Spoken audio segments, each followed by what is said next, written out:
hope you're all having a super fantastic sparkling day. Welcome to Porchlight Letters podcast number 2542. Today we've got a cool topic. Where was your family when they voted for the first time? Where were they when they cast their first vote? Who did they go with or influence them? What was the election for and what was the news? How did they feel? Excited, proud, or nervous? What issues or causes mattered to them? One small vote can be the start of a lifelong belief in making a difference. So we're going to be looking at this today, and I have a couple of show and tells for you as well. So casting a first vote is one of those milestones that marks the beginning of a new chapter in adulthood, in adult life. For many people, it was the first time they realized they had a voice in helping shape the future of their community and country. Whether they walked to the local polling place, queued with neighbors, or proudly placed their ballot in the box, it was a moment they remembered for years to come. Every family has a different voting story. Some grandparents voted in elections that changed the course of history. Others were among the first in their family to be eligible to vote. Some dressed in their best clothes because they believed voting was both a privilege and a responsibility. For many people, it was simply something you did because previous generations had fought hard to protect that right. Speaking of that right, I want to take you back to 1893. Yes, 1893. So we're talking well over 100 years ago. And here in New Zealand in 1893, we had the women's suffragette movement alive and well. Two of my great-grandmothers were two of my second great-grandmothers were involved with the change that was about to come in 1893. The New Zealand women's suffragette movement signed a petition. All of these women got together and signed a petition. I can't remember the exact number that signed, but there was a lot of them. And they presented their petition to Parliament in 1893 and were given the right, where they became the first woman, and when New Zealand became the first country in the world to give women the right to vote in the 1893 general election. And so they all got to vote later that year in our general election. I don't know I've never looked up to see who was running at the time, what the issues were or anything else. But I always look back at that time with pride that I had two second great grandmothers who signed that petition that I know of. The others could be in there, I don't know. But I had one on my paternal side and one on my paternal side, one on my maternal side.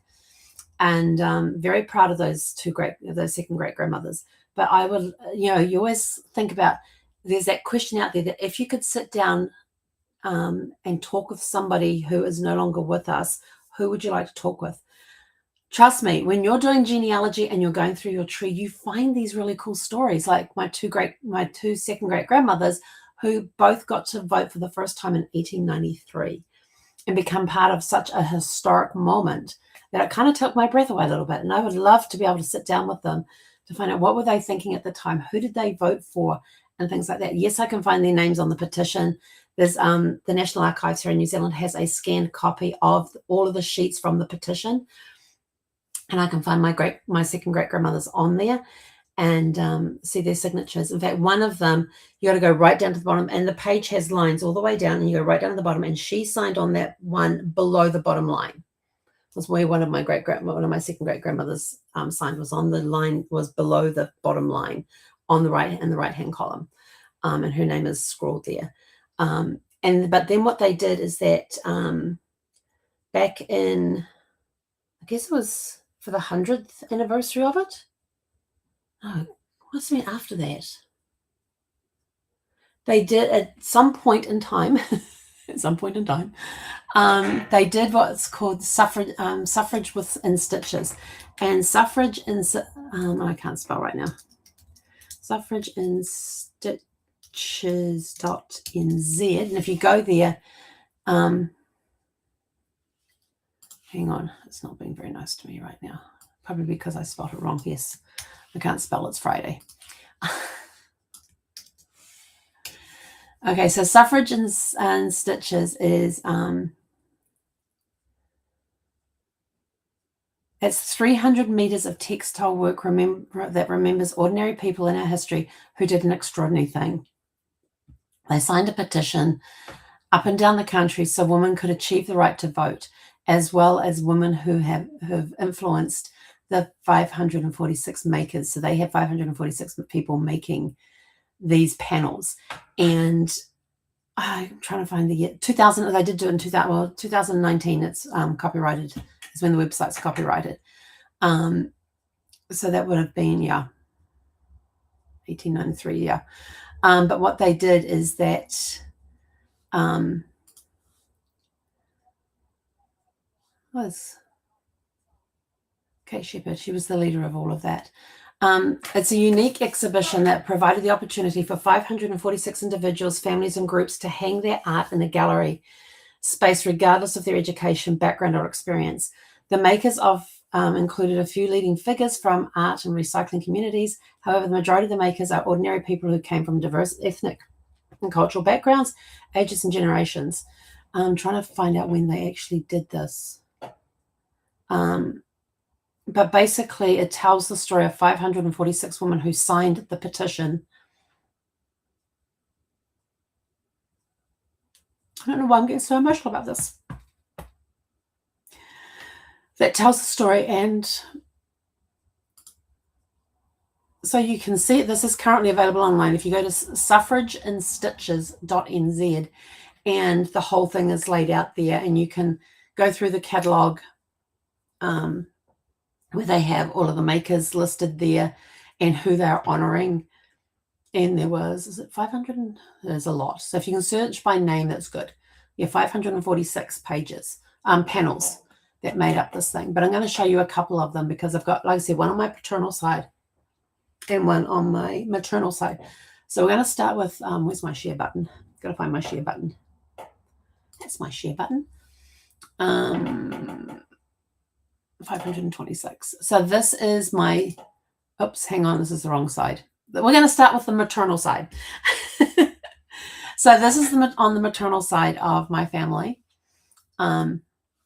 This is my aunt here who made, she made this quilt, this panel. It was all quilted. They were all quilted. So she made this panel for my second great grandmother. Of course, it's her great grandmother, but my second great grandmother, since we're one generation below, Melinda Jane Scantlebury. And this is the panel that she sewed here with her quilting. And I love the fact that she used purple. It's my favorite color. One of my favorite, it's my most favorite color. I love wearing purple.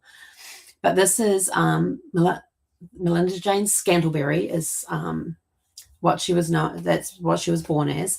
But she later married William Alfred Bullen, and he was my second great grandfather. And he unfortunately died in a mining accident. And then she got married again to Peter Brundle, so she became Melinda Jane Brundle.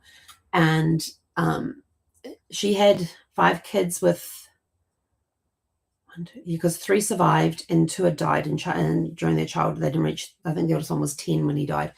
But over here it's got the story of the person, and so I'll read it for you because it's probably very hard to read on the screen.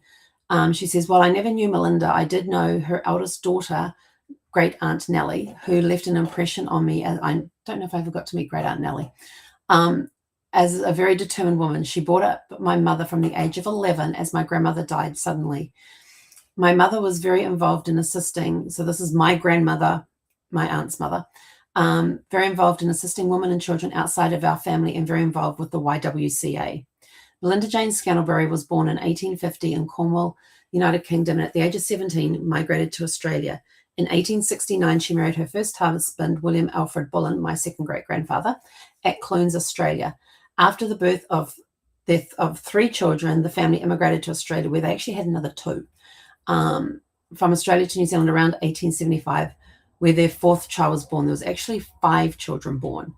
Tragically, William died in a mining accident only 7 months later in January of 1876. 2 of their children passed away as well. One was, I think, 7 and the other one was 10. So it left 3 surviving children. There was Great Aunt Nellie, my great grandmother, and an uncle, Alfred, I think his name was. I think it was Alfred. Pretty sure it was Alfred. Anyway, and so then in 1877, Melinda married Peter Brundle and had another 5 children while the family were living in Westport and Reefton in New Zealand, which is on the west coast of the South Island, where Melinda signed the petition. It was where they were when she signed the petition. Sometime after the death of her second husband, Melinda and her children moved to Wellington. She passed away in 1921, aged 71, and is buried in Karori Cemetery. And she says that Melinda was her great-grandmother, so it would be my second great. And the panel materials, all the materials I had in my sewing room except for the black lace that was kindly given to me. So that's the panel that she made to honor my second great-grandmother. And then she's got a bit of the tree here. So there's Melinda Jane Brundle, formerly Bullen, nee Scantlebury. And then her 1850 to 1891. In 1893, Melinda lived in Reefton. Melinda Caroline Emily Ross, nee Bullen. That's my great-grandmother. And then my grandmother, Ray Nellie Hendra. I was 91 when she passed. Okay. So that's the panel for her. Now I've got to go stop sharing this one because I've got to bring up the second one. Actually, let's close that one out so I don't get myself confuzzled. Go back over here, and now let's do the other one. And this is going on to my paternal side. It's panel number 391. The other one was 526. So this is panel 391 and was done by my second cousin. And so Sarah Bernard is my second cousin. It's panel number 391, and she was honoring Clara Ann Harper is what she was born as. And she married Thomas Eakins, and these are both my second great-grandparents. So Clara Ann Harper was born in Cambridge, England in 1839. And when she was 32, she married Thomas Eakins. They had a baby boy called Harry in 1877, and the father, Thomas, died in 1878. Now, this was his second marriage. There were several children from his first marriage. One of them wrote the book that I have about life in War Boys, which is In the Manor at War Boys, which I actually have a photocopy of that whole book. She then bought out one of her Clara Ann Eakins bought out one of her stepdaughters with her, along with Harry, and Harry was my great-grandfather.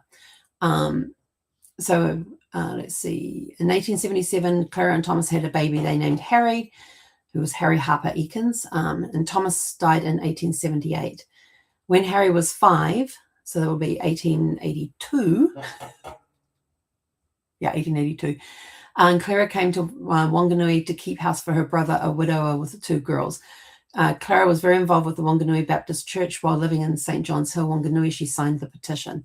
When Harry was older, he wanted to train as a gunsmith, so Clara and Harry moved to Wellington. Harry was an apprentice at Tisdale's sports shop. Tisdale has been around I don't know if they're still around, but I remember Tisdale sports shops when I was a kid. So they've been around for a very, very long time. I don't know if they're still in existence or not, which is located at 100 Lambton Quay. In 1903, Clara Ann died at the age of 63 and was buried in Karori Cemetery. She'd been living in Victoria Street, Wellington. Clara was described as a fine woman and Harry as a devoted son. And the panel materials, fabric chosen from the Vinnie's Reseau supplies at Wellington Museum, and photo fabric, spray-on fabric, adhesive and iron-on Vosoflex from the craft store. So they put what they used in the panel. So this is basically her story here. And this is my second great-grandmother, Clara Ann Harper. I haven't seen very many photos of her, so it's always good when I do get to see photos. Harry Harper went on to serve in for the Royal New Zealand Army in World War I and in World War II. In World War II, he was the captain of Fort Balance, which overlooked the entry into Wellington Harbour. So I would love to have a chance to sit down with these 2 ladies and just ask them what it was like to be part of that movement that gave women the right to vote in New Zealand in 1893, and also what it was like to go and vote for the very first time. So, voting is an important thing. It's something that's not just a privilege; it's something that we should be honoured to be able to do. So the election itself may have faded into history, but the memories often remain. People remember who took them to vote for the first time, the atmosphere at the polling station, the conversations around the dinner table, and the sense of pride that came from taking part. Family history isn't only about births, marriages, and deaths. It's also about the moments when ordinary people participate in the events that shape the world around them. A first vote is one of those quiet milestones that becomes part of every family's story.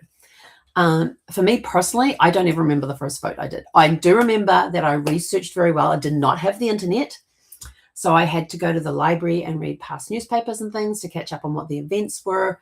There were gazettes that were around that I could reference, reading, of course, all the political paraphernalia that was out at the time as well. I'm trying to think when I turned 18 in 1984, in December of 1984. So if there wasn't an election that year, I just missed it because it would have been in November and I wasn't yet 18. But my first vote was probably, I was living in Christchurch at the time on the Air Force Base. May have been because we have elections every 3 years here in New Zealand, not every 4 as they do in the States. My first time voting in this. Okay, so here's a huge difference between New Zealand and the US when it comes to voting. So you all have your voting polls, which is fine. You go there, you have your little booths and you go and make your vote and then you drop it in the box or whatever it is, the computer, whatever it is these days. But here's the big difference. When I went to vote for the first time in the US, I can't remember which year it was. We were living in Centerville, Virginia, and there was a church not far from our place, and it was in their hall where they were doing the votes. And so Brad and I went and lined up. As we're lining up outside, there are people who are on the ballot, busy talking with people, doing their thing, why you should vote for them and not the other people, and basically just badgering. I called it badgering. And I looked at Brad and I said, we can't do this in New Zealand. He says, what's that? I said, politicians have to be zip. They have to be zip. The night before, on the eve of the elections, all voting billboards and everything else have to be removed. I don't know if this is still the case in New Zealand, but at the time when I first voted in the US, all in New Zealand, it was on the eve of the elections, all voting paraphernalia, billboards, everything had to be taken down. There was not allowed to be a vote for this sign anywhere. It was campaigning free day on voting day. You go to the polls, you walk in, you do your vote, you walk back out again. You don't see a politician out there doing campaigning. In the States, on the day at the polling stations, you would see politicians, the people who were on the ballots for whatever role they were on there for, out there campaigning on the day. There would be billboards all over the place. There'd be all the voting paraphernalia all over the place. And you're basically being bombarded by everything as you're going in to vote. The thing I liked about New Zealand is that when you go to vote, there's no campaigning going on. It is zip. The politicians are only allowed to, those on the ballot are only allowed to go to the polls to vote. Then they have to leave.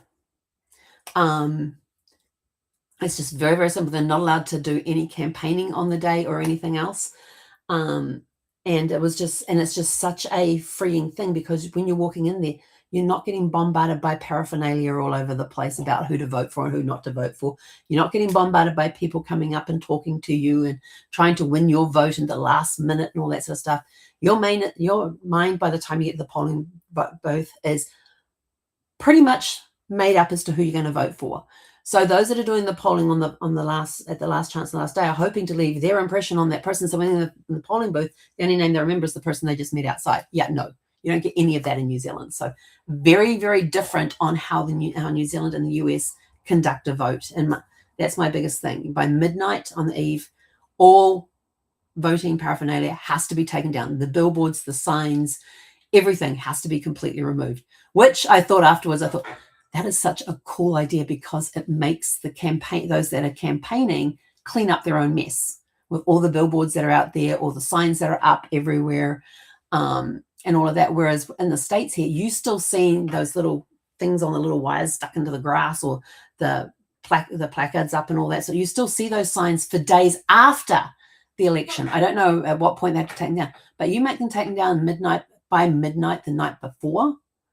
So much better because you have made them clean up, and there is a hefty fine if they find any of your stuff still put up somewhere around the city after midnight. There is a hefty fine per piece, not just one fine to cover everything. It was per piece. I don't know if they've changed it, But when I last voted actually in New Zealand, yeah, all stuff had to be down by midnight the night before. There was hefty fines for anything that was still found from the campaigns and stuff still up.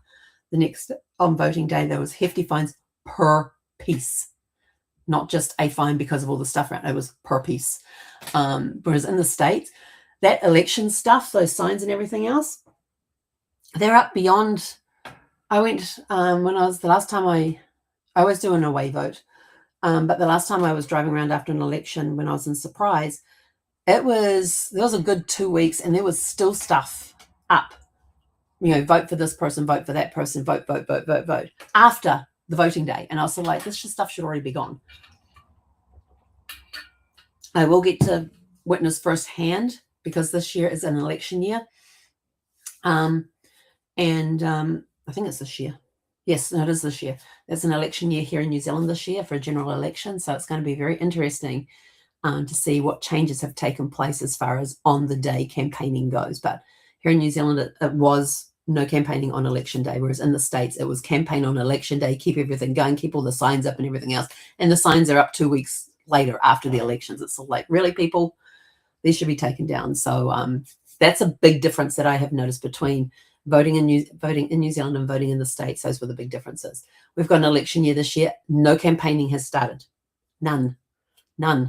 Whereas in the States, it is constant. This is one reason why I gave up watching TV and just went to doing live streams on stuff, because I got so fed up with all the political stuff that started 18 months before the new president, especially for the president. They would start 18 months before, because you had the pre-election, and I was just sort of like, ugh. The party that is, if I remember correctly, the party that is in power in New Zealand gets to decide when the election is, and there's an X number of weeks between when the election takes place and when Parliament basically shuts down to do the campaigning. They're only allowed a certain amount of time before the election that they can actually do the campaigning. They're not allowed to do anything before then, and it's just like, this is great, because in the States there's constant bombardment on TV with advertisements and I was just sort of like, yeah, no, I'm doing this. We will tape stuff. We would record stuff, and then we'll go back and watch it and zip through all the commercials to get to the program. And then once Brad passed, that was one of my first things that went was the direct TV thing. And I just went basically to streaming everything. I got my little fire stick from Amazon, plugged that into the back of the TV, and I was off and running and watching streaming stuff, and I didn't have to put up with any commercials. It was awesome. I actually forgot how annoying some commercials can be until I went to somebody's place and you had to sit there through the commercials for a football game or whatever. But yeah, the differences between running campaigns and all of that sort of stuff is so different between the two countries. I've never participated in elections in any other part of the world, just the US and New Zealand. And those were it's like night and day difference. So yeah, it's fun. Okay, so we do have a challenge for you today. Your family tree challenge is ask a family member about the first time they voted. What year was it? Who went with them? What do they remember about that day? Did they keep any election memorabilia, photographs, or stories from the occasion? Record their memories today, because every vote tells the story about the generation that cast it. And let us know some of the stories you come across in the comments below. And with that, we are out of here. Oh, and especially this is one I'm just going to throw in there right now. It just popped into my head because we're just talking about it. If you have lived in two different countries, if you are a citizen of if you've got dual citizenship in two different countries, what's the difference in the voting? In the campaign leading up to the election, the actual election itself, what is the differences that you notice? Like, I said, in New Zealand, 24 hours beforehand, everything has to be taken down. On the day, no campaigning. In the States, campaign. Even after the election, you're still campaigning because all your signage is still up.